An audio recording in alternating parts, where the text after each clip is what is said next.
Былтырғы жылы біздің осы 46-шы, 42-шы, 40-шы үйге жаңадан жылу отоплениясын қойып берді деп жүйесін қосты.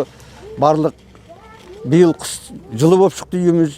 Енді көршілерден міне өзіміздің мына меншік болғаннан кейін үйге біраз қазір ақшаны жинап, қалған ішіндегі ремонтын жасағалы жатырмыз. Келесі жұмада бастаймыз, міне осындай тіршіліктеріміз бар.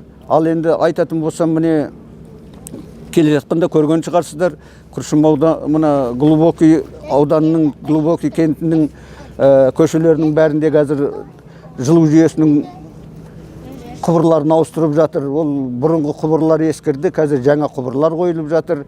Бақылауында қазіргі істеп жатқан үлкен іс-шарадар бұның бәрі осы халық үшін ғой, осы біздің ауылдың халық үшін. Сондықтан мен осы істеліп жатқан біздің Глубокийға жасалып жатқан мына отопленияның ауыстырылып жатқанына, осы аудан әкіміне, ауыл әкіміне және осы